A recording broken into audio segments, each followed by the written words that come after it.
But how does this sound? It is a strange thing. Timelessness. The nothing stretching away forever meets the nothing within and collapses. Now, isn't that just wonderfully dismal? I wish I could take credit for writing it, but such a dishonest claim would surely warrant a curse to turn my tongue black. Yeah, wouldn't want that. And what's that? I suppose I have been telling some rather dark and gloomy stories as of late, but well, how about we change that? After we're done with this story, that is, the tale of Detester's Lair. And wouldn't you like to know what the companions came across in the upper tier, up those serpentine slinking steps? Well, here we go again. I give you part 3 of the tale of Detester's Lair.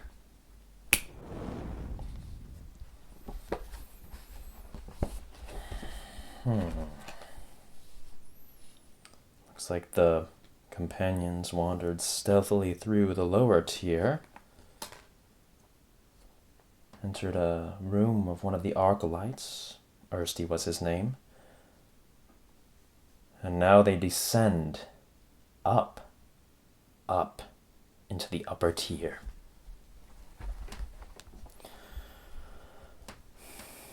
Valenrad took in a heavy breath and then slowly pushed the door open. The totem of a goat-like creature stood in the center of a four-way crossroom. An insidious fire burned in its hyperbolically gaping maw.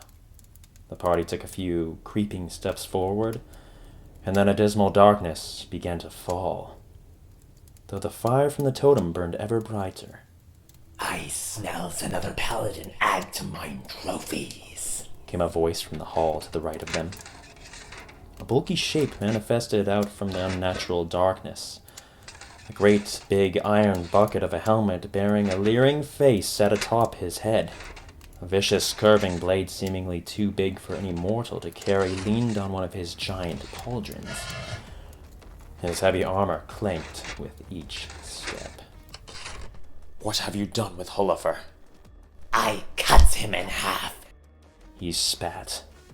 and then I eats his flesh." Val stepped forth with armaments presented to his foe. "You are only 1 against 6, Ersty. You stand no chance. Throw down your arms." Ersty laughed.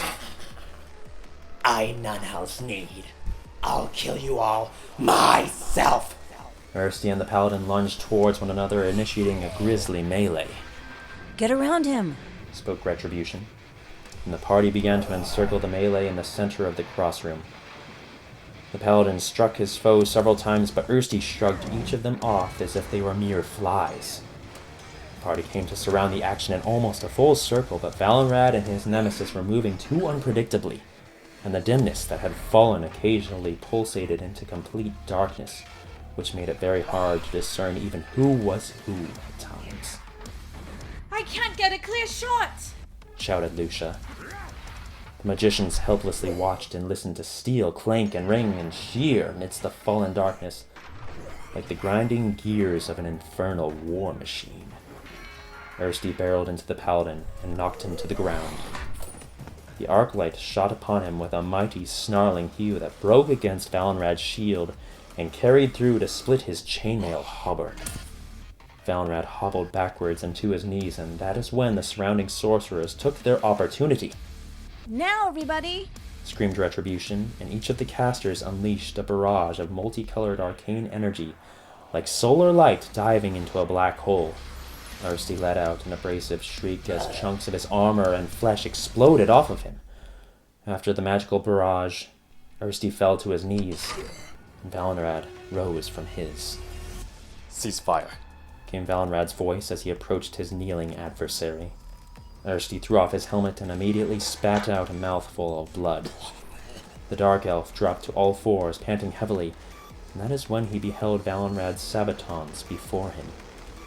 He gazed up, see that Valenrad too had removed his helmet, and saliva and rage was oozing out of his mouth. This is for all fallen paladins, you bastard! And with a blistering war cry, he smashed his mace into Ersty's skull. Ubi stared at his holy friend in silence. The dimness finally lifted, yet Ubi still felt a darkness that lingered in the room. Valenrad kicked his opponent over to finally look upon his ugly mug. He had short bristles atop a mostly shaved head. His lipless mouth held an eternal smile, and Valenrad stood with teeth bared, gazing right back. He clutched his ribs in pain. Lipless. Just like Nolzid. Spoke Retribution. Raya cringed. It's hideous. I doubt he was much of a looker, even when he had lips. Valenrad removed a ring of keys from Ersty's belt and then approached the passage from where he had come. Over the doorway, it read, Gibbet House. A prison. There might yet be survivors. Let's go. Hurry up! The party trotted down some stairs until they came to a torch-lit chamber partially open to the outside, where gibbets hung over sheer cliffs. All of them were empty, except one. Oliver! Hollered Valenrad with tears in his eyes. He rushed over to the gibbet where a man with long red hair stirred vaguely. Valenrad unlocked the cage and gave his companion some water. Oliver took several deep gulps before repaying his friend with a hearty embrace. Grandmaster Jor must have sent you. As soon as you left for the Red Tower, our scouts within the province had stumbled across the entrance to this place. We had heard the Lech were but a fledgling cult, and so I offered to take a squad of my best men to infiltrate and cut off the heads of the Hydra before it grew too large. It seems I underestimated the Lech. It shan't happen again. Valenrad nodded. Raya leaned over the cliffside over which hung the gibbets. It smells horrible. What's down there? That is where they discard the lower-ranking prisoners. The clerics and paladins they bring to Ipesvid, the cult of Vikar. There he executes them under the ritual of plight in his alabaster chapel. Oliver froze, as if suddenly seeing an apparition, and Ubi turned around almost expecting to see the masked man behind him once again. Come, we must make haste! A high cleric of the Kavitish city of Orheim crusaded here recently and was taken captive. They are currently leading him from Menlid's castle to the Alabaster Chapel to be executed as we speak. Follow me. We'll murder them all together, brother, spoke Valenrad, clutching his ribs. The party crept back through the crossroom and took the northern passage, which led them by a raised drawbridge, the same one they had seen from Ersty's tower. Hey, that's the way to the depth chamber. But we don't have the gate key. Menlid is its keeper, and he'll surely be proceeding over the ritual as executioner. Come. Oliver continued traveling north and pushed through a door that opened to reveal a long, dark corridor. Raya gazed up at the label over the door. It read, Version Room. She followed in silence behind Oliver and Valenrad, who strode with an impetuous vengeance ahead of the group. The hall seemed to go on forever, and as they walked, the group gazed around the red walls adorned with abstract paintings of perverse nature. Whoever painted these needs to find a different hobby. Ubi turned his gaze from the walls to look down the hall. He stopped, and the other magicians stopped behind him. There was somebody there, a tall silhouette. Somehow Valenrad and Oliver had walked right past it. It was the same shape of the person that he had seen in the meat locker. Ubi began towards it with the curiosity of someone trapped in an eerie dream. Ubi, what do you see? Whispered Retribution, as the sorceresses began after him. But as the little gnome came before the figure, it morphed into a terrible shape. Its skin, a rotting frame, lipless jaws ever smiling, open to reveal a bloodshot eye on the tip of its tongue. It lunged at Ubi with a harrowing shriek. And suddenly, Ubi and the other casters found themselves in a winter land.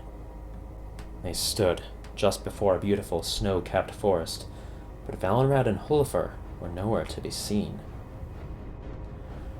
Suddenly, a chugging sound began to emanate from the trees. A long wooden wagon with steam coming out of a chimney on top came crashing through. It screamed as it hurtled towards them. Ubi wailed in terror, and only Raya was able to escape the carnage as the steam-powered wagon collapsed on top of them. Guys, where are you guys? Raya found herself surrounded by dead bodies at the basin of a deep gorge.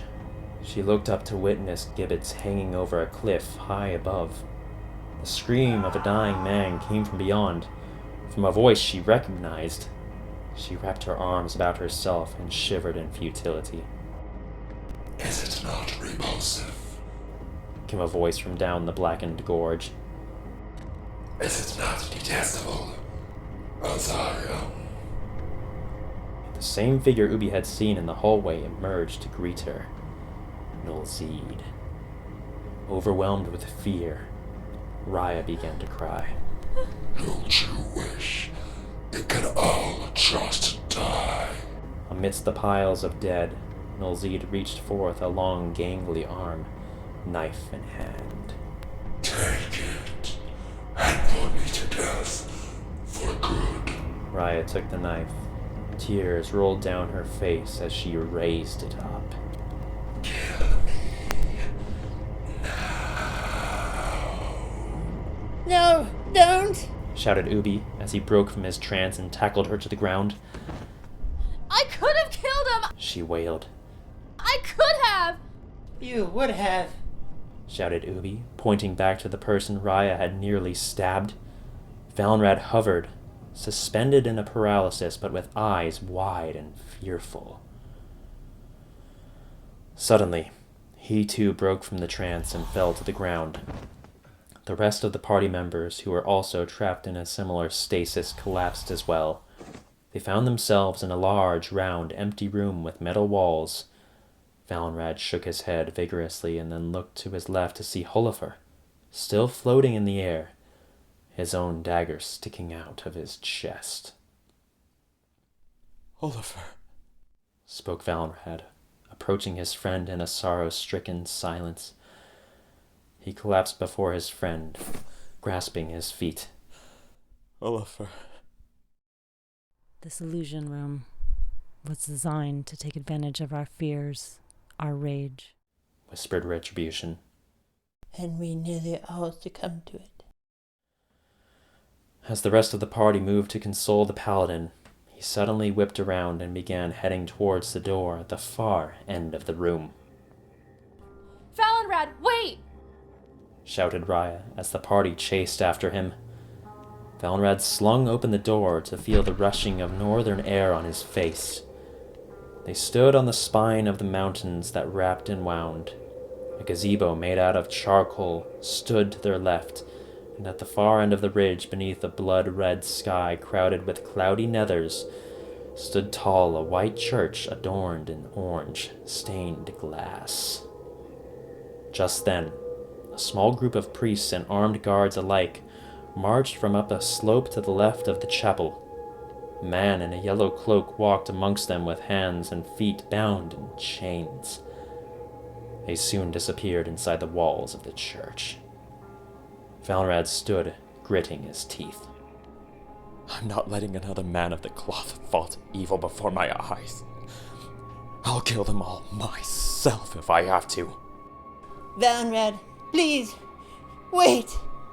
The party raced after the paladin along that barren ridge as he sprinted feverishly towards the distant white chapel.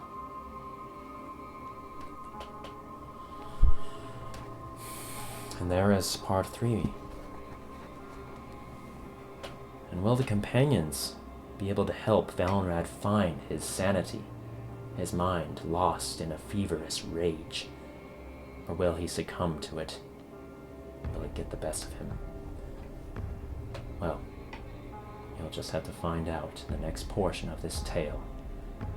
Good night.